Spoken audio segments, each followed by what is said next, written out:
In a quiet monastery, far from the noise of the world, there lived a young nun whose life passed in silence, prayer, and obedience.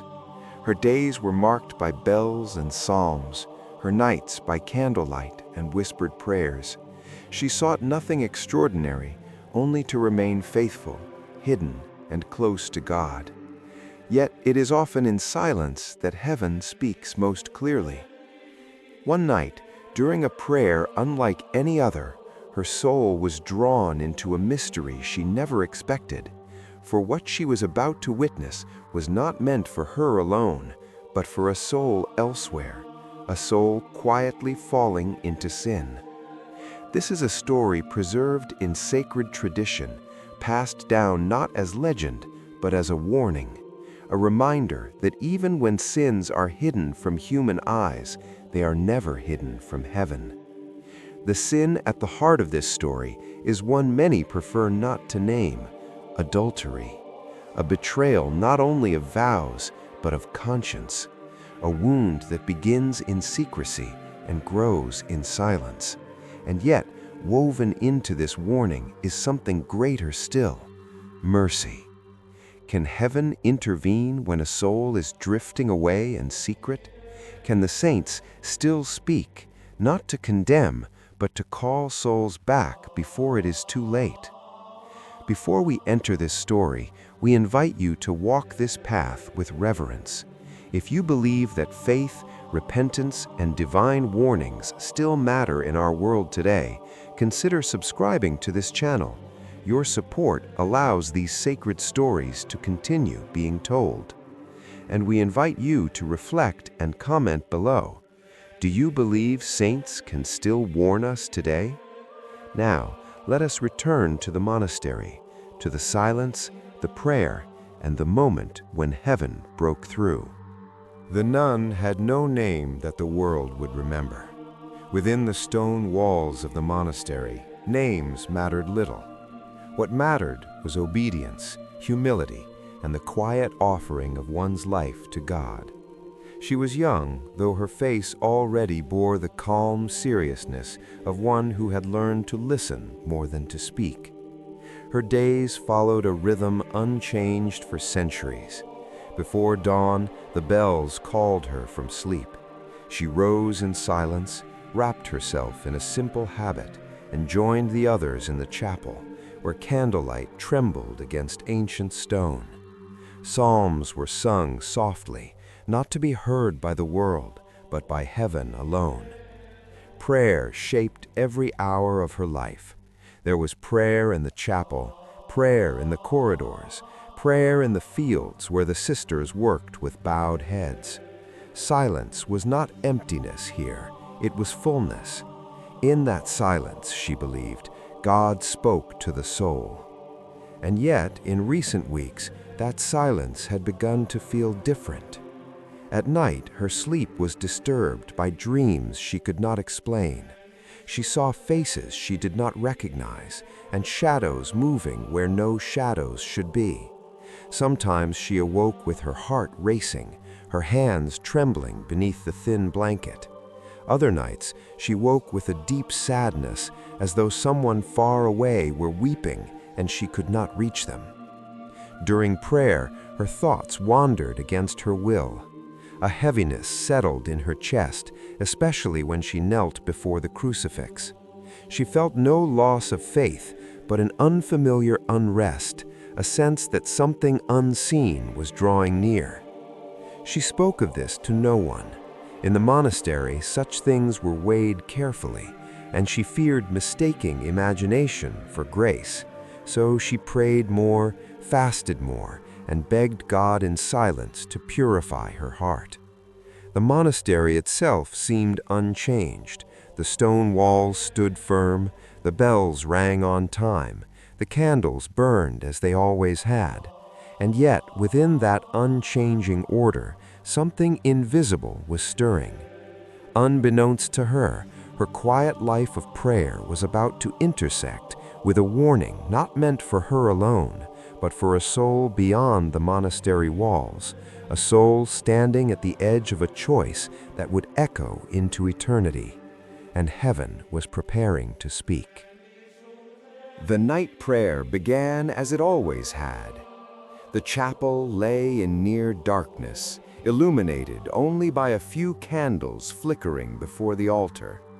The air was cool, heavy with the scent of old stone and melted wax. The sisters knelt in their places, their voices rising and falling in quiet harmony as the psalms were recited. At first, the young nun felt nothing unusual. Her hands were folded, her head bowed, her lips moving with the familiar words she had spoken countless times before. Then, without warning, the silence deepened. It was not the silence of absence, but of presence, as if the air itself had grown attentive. The faint sounds of the monastery faded. No creaking wood, no distant footsteps, no breath but her own. Even the candle flames seemed to still, their movement slowed as though time itself hesitated. She lifted her head slightly, her heart beating faster. A warmth spread through the chapel, gentle yet unmistakable. With it came a fragrance unlike any earthly scent she knew, not incense, not flowers, but something pure and penetrating, stirring both awe and humility within her soul. She inhaled slowly, unsure whether she dared to breathe. Fear rose within her, sharp and sudden. She felt small, exposed, unworthy. Every instinct told her to lower her gaze, to withdraw into herself. And yet, woven through that fear was a profound peace, a calm so deep it held her in place. Her body felt heavy, as though her knees were rooted to the stone floor. She could not move. She did not want to. The chapel no longer seemed bound by walls. The shadows along the columns softened, and a pale light began to form near the altar, not bright, not blinding, but alive, as if it carried intention. The space around her felt sacred in a way she had never known before, set apart even from the holiness she had always believed surrounded her. She realized then that this moment was not meant to be resisted. Her breath slowed. Her fear did not vanish, but it was transformed, refined into reverence. She understood, without words, that she was not alone. Time no longer measured itself in seconds or breaths. Everything stood suspended, waiting. And in that stillness, deeper than any silence she had ever known, heaven drew near. From the gentle light near the altar, a figure slowly emerged. The nun did not see him all at once. First came the sense of authority, not imposed but inherent, as if the space itself recognized him. Then the form became clear, a man clothed in the simple habit of a preacher, marked not by splendor, but by truth. His presence filled the chapel without overwhelming it. She knew who he was before any name was spoken. Saint Dominic stood before her. His face bore the gravity of one who had spent a lifetime wrestling for souls.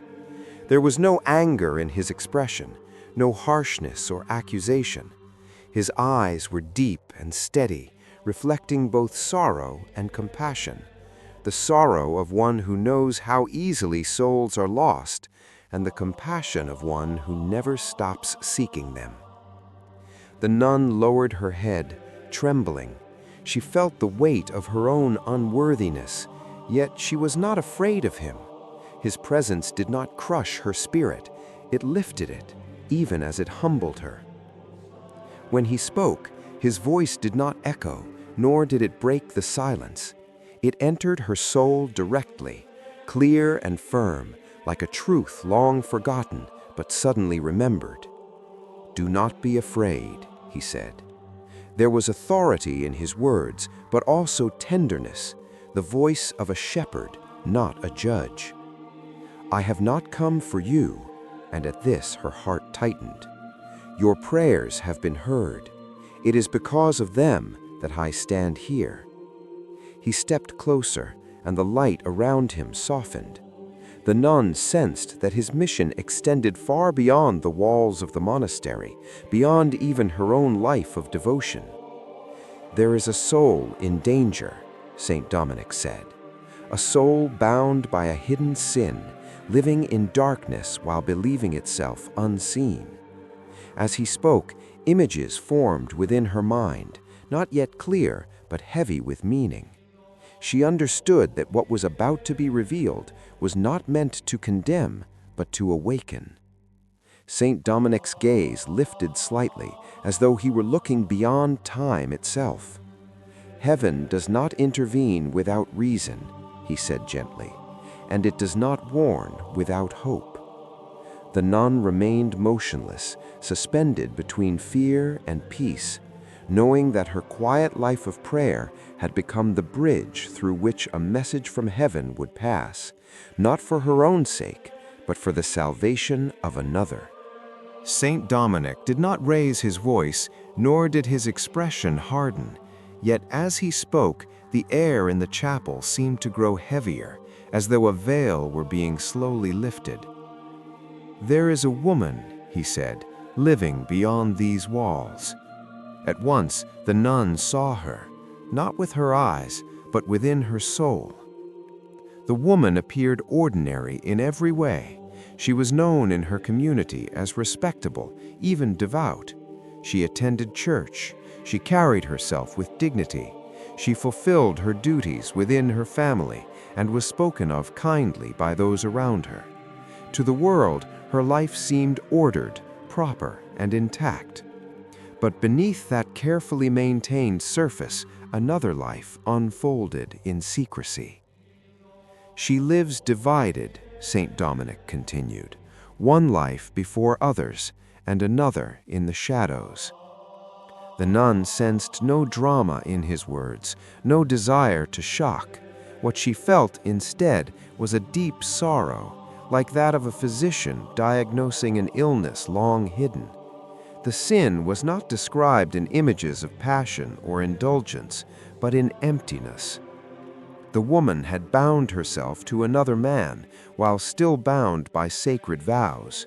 Her adultery did not begin in bold rebellion, but in quiet compromise. A look held too long, a conversation that crossed a line, a heart that slowly drifted from truth.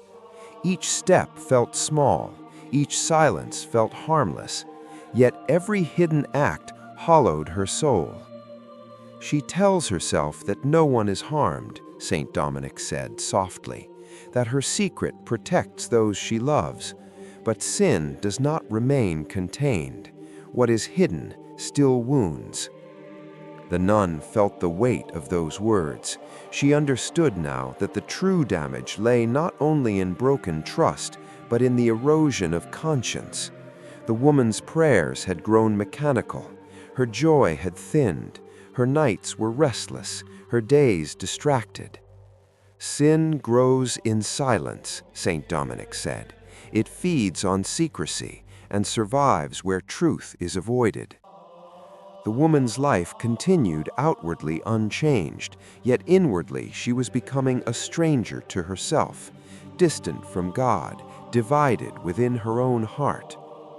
St. Dominic paused, and the sorrow in his gaze deepened.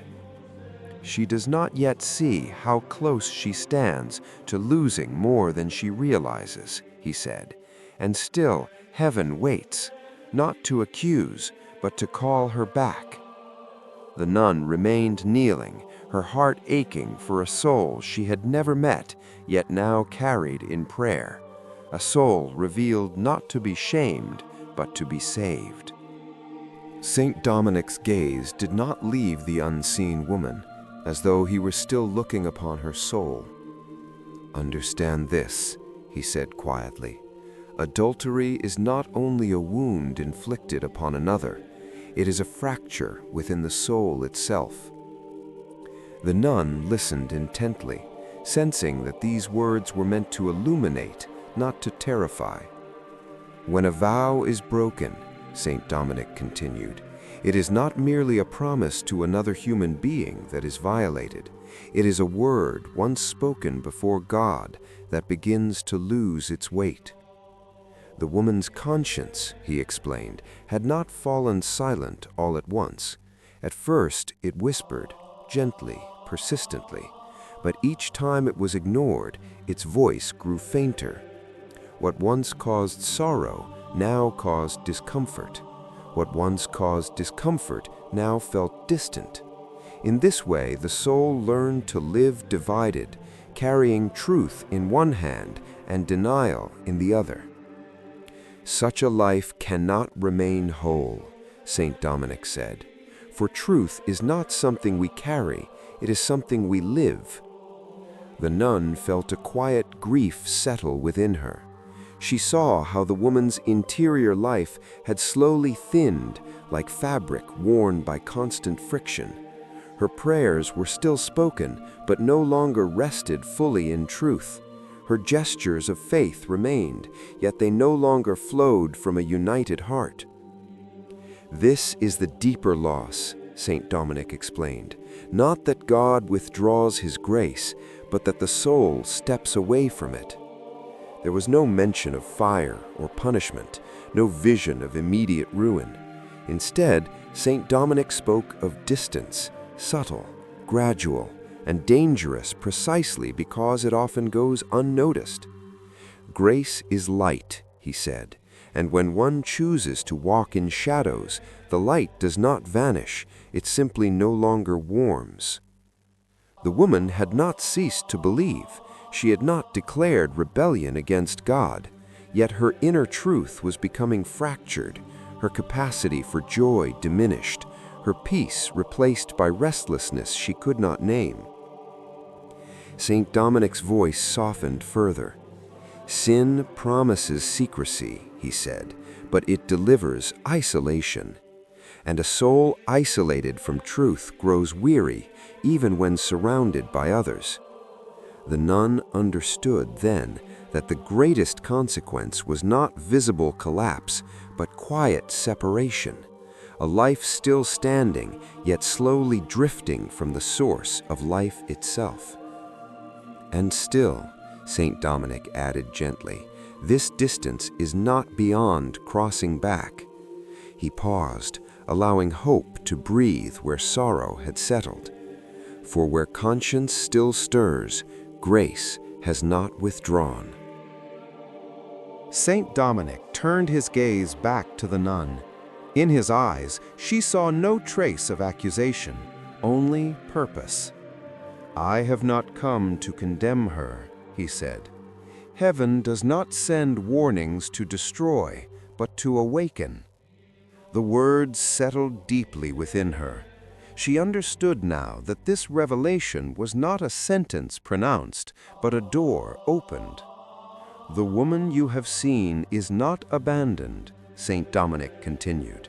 Mercy still stands before her, waiting to be received.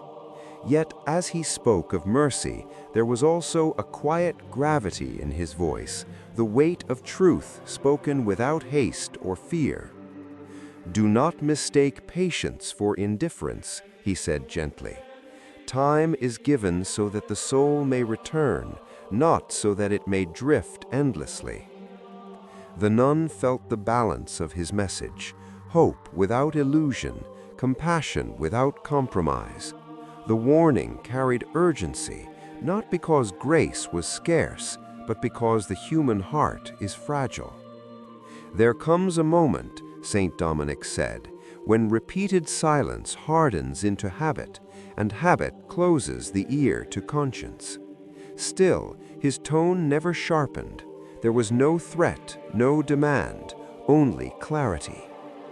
Even now, Saint Dominic said, the woman may choose truth. She may turn back, confess, and be restored. Heaven desires this more than she knows. A pause followed, long enough for the nun to sense that something was being asked of her.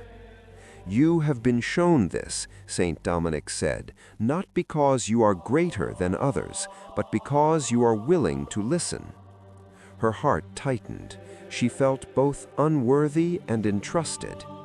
"You must carry this warning," he continued, "not with harshness, not with fear, but with humility. You are not to accuse her, nor to expose her shame." The responsibility pressed upon her like a weight and a calling intertwined. You are to speak truth as a servant and then release the soul back into God's hands. The nun trembled slightly. She knew what such obedience could cost: misunderstanding, rejection, even scorn. Yet she also knew that silence now would be a failure of love. Saint Dominic's expression softened further. "Remember this," he said. "A warning given in love is itself an act of mercy." The light around him began to dim, not as if withdrawing, but as if completing its purpose. And the nun understood that heaven had spoken, not to close a story, but to invite a choice still waiting to be made. When the light faded and the chapel returned to its familiar shadows, the nun remained kneeling, unable to rise. The silence that followed felt heavier than before, not empty, but demanding. Her first instinct was fear. How could she speak of such a thing? How could she approach a woman she did not know and carry words so intimate, so piercing? The thought of being misunderstood made her chest tighten. She imagined disbelief, anger, even accusations of arrogance or intrusion. Who was she to speak of another's sin? The monastery had taught her to flee attention, to guard silence, to hide herself within obedience. And now she had been asked to step beyond those walls, not in body perhaps, but in responsibility. She pressed her forehead to the cold stone floor and prayed for the vision to be taken from her, for another soul to be chosen, for the burden to pass. But the memory of Saint Dominic's gaze did not fade. Days passed and the struggle deepened. In prayer, her thoughts returned again and again to the woman she had never met. She felt no curiosity, no judgment, only a growing ache, like that of a shepherd searching for a sheep lost somewhere in darkness. At times, doubt crept in. What if this was imagination? What if she caused harm instead of healing? The fear of wounding another's dignity weighed heavily upon her. Yet with each attempt to push the responsibility away, her conscience stirred more insistently. She remembered Saint Dominic's words: "A warning given in love is itself an act of mercy." Slowly, her fear began to change. It did not vanish, but it was no longer paralyzing. It became sharpened by purpose. In the quiet of her cell, she made a choice. "I am yours," she whispered in the darkness. "Do with me as you will." Obedience did not feel heroic in that moment. It felt small, trembling, and deeply human, but it was real. She did not yet know how the message would be delivered, nor when. She only knew that she could not keep silence where love required speech. Rising from prayer, the nun felt no triumph, only a solemn peace. She had chosen not certainty, but trust. And with that choice, the path ahead, though narrow and uncertain, was opened. The opportunity came quietly, without drama or sign. The nun did not seek the woman out with urgency, nor did she arrive with rehearsed words. Instead, Providence opened a narrow door, a brief encounter arranged through ordinary circumstances, where two lives crossed without spectacle. When the moment came, the nun's voice was low and steady. She did not name the sin, she did not accuse, she did not claim authority for herself. She spoke as one who carried a burden, not as one who stood above another. "There is a message I was asked to carry," she said gently. not as judgment, but as warning and as hope. At first, the woman listened politely, her expression reserved. She expected nothing more than religious counsel, words she had heard many times before. But as the nun continued, something in her tone changed the air between them. "There is a hidden wound," the nun said softly, "a division that grows where silence protects it." The woman's composure faltered. "No one has accused you," the nun added quickly, sensing the tension rise. "I have not come to expose you. I have come because heaven desires your return, not your shame." The reaction was immediate and human. The woman denied everything. Her words came fast, defensive. She questioned the nun's intentions, her right to speak, the truth of her claims. Anger surfaced, sharp and sudden, like a shield raised against intrusion. Then, just as quickly, the anger gave way to fear. Her hands trembled, her eyes darted away. The silence that followed felt heavier than accusation ever could. The nun did not press forward. She did not fill the space with explanations or proofs. She simply repeated the heart of the message. "This is not condemnation. It is mercy asking to be received. There is still time." The woman said nothing more. Her face was pale, her breath uneven. Whether she believed the words or rejected them entirely was impossible to tell. The nun rose to leave, her task completed. "I will pray for you," she said quietly. "What you choose now belongs to you and to God." As she walked away, her heart pounded with uncertainty. She had no assurance that the message had been accepted, only the fragile peace that comes from obedience fulfilled. Behind her, the woman remained motionless, no longer angry, no longer defensive, only afraid and awakened. That night, the woman did not sleep. The words she had tried to dismiss returned again and again, refusing to remain silent.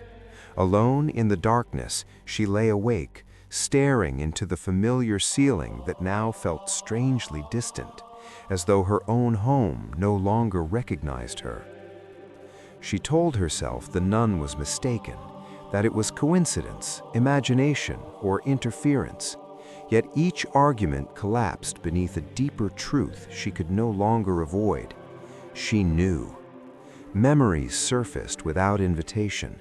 The day she had stood before the altar, the weight of the vows spoken aloud, not only to another person, but before God. The promises made with trembling hands and hopeful certainty. She remembered laughter shared at the beginning of her marriage, the ordinary kindnesses, the trust once freely given. None of it felt dramatic now, only painfully real. Then came the other memories, the secrecy, the messages deleted, the careful construction of lies so small they almost felt harmless.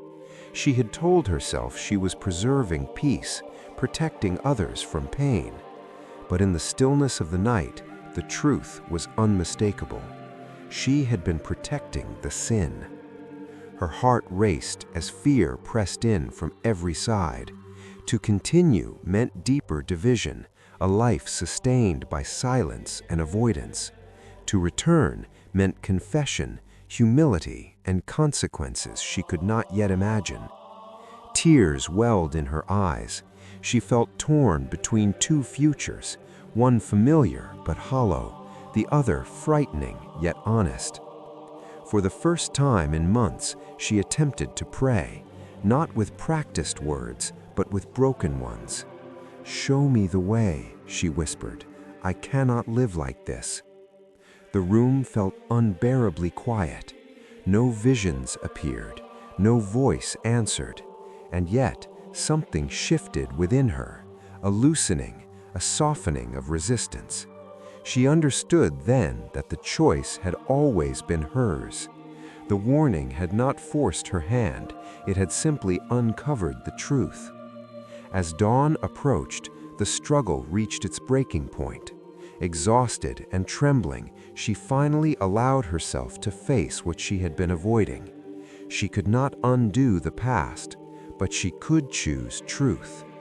With a quiet resolve, she rose from her bed. The night had stripped away every excuse, every comforting lie. What remained was fear, and beneath it, a fragile hope. The decision had been made, and heaven, though silent, was watching. The morning did not bring immediate peace, but it brought clarity. With trembling resolve, the woman chose to end what had divided her heart. There was no dramatic confrontation, no attempt to justify or soften the truth. The secrecy that had sustained the sin was broken, not by exposure, but by renunciation. What had been hidden was now released. She turned away from the path she had been walking, not because fear compelled her, but because truth demanded it. Returning to prayer was not easy. The words she once spoke automatically now felt heavy with meaning.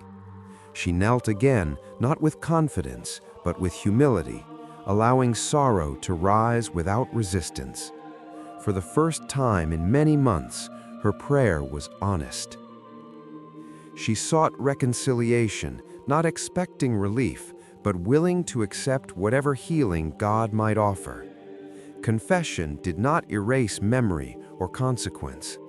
Trust, once fractured, required time and patience to rebuild. Some wounds remained visible. But within her soul, something unmistakable changed. The restless division that had consumed her began to loosen its grip. Where there had been constant tension, there was now quiet resolve. Grace did not erase the past, it redeemed it, transforming regret into vigilance and humility. Mercy had not spared her from every cost, it had saved her from losing herself. Far away, within the monastery, the nun returned to her life of silence. She did not seek signs, nor did she expect affirmation. The chapel remained still. The light did not return. Saint Dominic did not appear again. His mission was complete. The warning had been delivered. The choice had been made. Heaven, having spoken, now entrusted the outcome to human freedom. Life resumed its ordinary rhythm. Bells rang, prayers were spoken, days passed without spectacle. Yet something eternal had shifted. A soul had turned back. This story does not promise that repentance will make life easy. It does not claim that every broken bond will be instantly restored. What it reveals is something deeper and more demanding. No sin, however hidden, remains without consequence. No warning, however gentle, is given without purpose. And no soul is beyond mercy while conscience still speaks. Heaven intervenes not to frighten, but to save. The saints do not appear to satisfy curiosity, but to guard souls at the edge of forgetting who they are. And the final message remains, quietly waiting for each heart to answer. When truth calls in the silence, will you listen?